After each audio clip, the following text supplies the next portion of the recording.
नमस्कार दोस्तों, मैं डॉक्टर प्रिंस सैनी फिर से एक नई वीडियो में आप सभी का हार्दिक स्वागत करता हूं। दोस्तों, आज इस वीडियो में हम लोग जानने वाले हैं ऑक्सीलैब इंजेक्शन के बारे में, जिसका साल्ट ऑक्सीटेट्रासाइक्लिन है।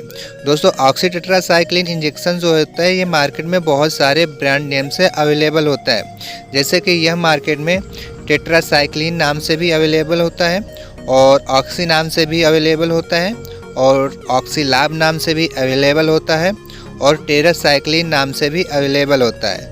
और दोस्तों, ऑक्सीटेट्रासाइक्लिन ये 50 mg का इंजेक्शन होता है। ऑक्सीलैब जो ब्रांड है इसमें ऑक्सीटेट्रासाइक्लिन 50 mg पाया जाता है, जो कि इंट्रामस्कुलर के रूप में पेशेंट को दिया जाता है और इसमें लिडोकैन 2% भी पाया जाता है। और दोस्तों, इस इंजेक्शन के यूज़ की बात की जाए तो यह पेशेंट को इंट्रामस्कुलर के रूप में दिया जाता है। और दोस्तों, यह एक एंटीबायोटिक ड्रग है। इस ड्रग का यूज़ जो है बहुत सारी बीमारियों को ट्रीट करने के लिए किया जाता है। लेकिन दोस्तों, इस ड्रग का यूज़ जो है कुछ निम्न बीमारियों में बहुत ज़्यादा किया जाता है, जैसे कि बैक्टीरियल संक्रमण का हो जाना, यूरिन ट्रैक में इन्फेक्शन हो जाना, यूटीआई इन्फेक्शंस हो जाना, यानी हमारे पेशाब में कोई प्रॉब्लम हो जाती है, या जैसे कि हमें पेशाब नहीं उतरते हैं, हमारे किडनी में स्टोन्स वगैरह हो जाते हैं, तो उस कंडीशन में भी इस इंजेक्शन का यूज़ किया जाता है।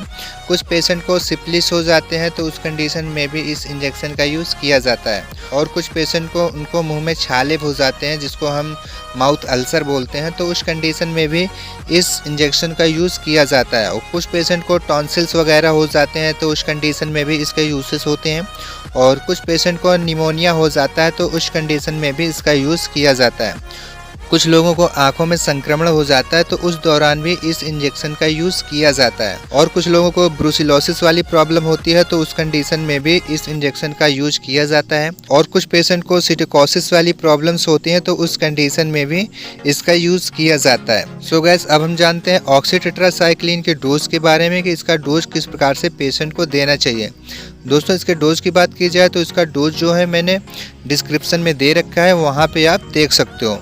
अब बात करते हैं इस इंजेक्शन के साइड इफ़ेक्ट के बारे में कि इसके साइड इफ़ेक्ट क्या क्या हो सकते हैं। दोस्तों, इस इंजेक्शन के साइड इफ़ेक्ट की बात की जाए तो जैसे कि पेशेंट को नोज़िया महसूस होना, वॉमिटिंग महसूस होना, हेडेच महसूस होना, पेशेंट को नॉर्मल उलझन जैसा भी महसूस होना, या फिर पेशेंट को थकान जैसा महसूस होना, ये जो है इसके साइड इफ़ेक्ट हो सकते हैं। अब बात करते हैं दोस्तों कि इस इंजेक्शन का यूज़ जो है किन किन पेशेंट को नहीं करवाना चाहिए। दोस्तों, इस इंजेक्शन का यूज़ जैसे कि कुछ हाइपोसेंसिटिव पेशेंट होते हैं जिनका बीपी का लेवल बढ़ा रहता है तो उस कंडीशन में भी इस इंजेक्शन का यूज़ नहीं करना चाहिए। कुछ जो है किडनी डिजीज़ के पेशेंट होते हैं तो उस कंडीशन में भी इस इंजेक्शन का यूज़ नहीं करना चाहिए। कुछ लीवर सोराइसिस के पेशेंट होते हैं जिनमें लीवर रोग होते हैं तो उस कंडीशन में भी इस इंजेक्शन का यूज़ नहीं करना चाहिए।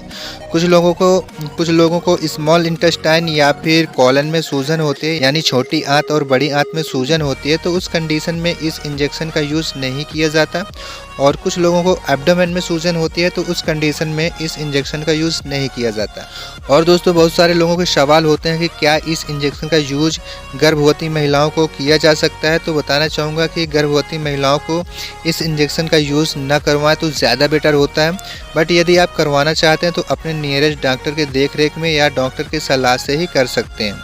और कुछ लोगों के सवाल ये भी होते हैं कि क्या स्तनपान करने वाली महिलाओं को इस इंजेक्शन का यूज किया जा सकता है। तो स्तनपान करने वाली महिलाओं को इस इंजेक्शन का यूज करवाया जा सकता है। और दोस्तों, कुछ लोगों के सवाल ये भी होते हैं कि कुछ ब्रेन डिजीज़ के पेशेंट होते हैं तो क्या एक ब्रेन डिजीज़ वाले पेशेंट को इस इंजेक्शन का यूज़ किया जा सकता है। तो बताना चाहूँगा कि ऐसे पेशेंट को इस इंजेक्शन का यूज़ नहीं करवाना चाहिए। सो गाइस, अब हम जानते हैं ऑक्सीलैब इंजेक्शन के मार्केट प्राइस के बारे में कि इस इंजेक्शन का मार्केट प्राइस क्या होता है। दोस्तों, यदि आप इसे वायल के रूप में परचेज़ करते हो तो यह आपको 27 रुपये में मिल जाता है। सो गैस, यदि आपके मन में कोई डाउट हो इस इंजेक्शन को लेकर के तो बेसिकली आप हमें कमेंट बॉक्स में कमेंट करके अपने प्रश्नों के जवाब पा सकते हैं। तो दोस्तों, आशा करता हूँ ये जानकारी आपको पसंद आई होगी। वीडियो पसंद आई हो तो प्लीज़ इसे लाइक कीजिए, शेयर कीजिए।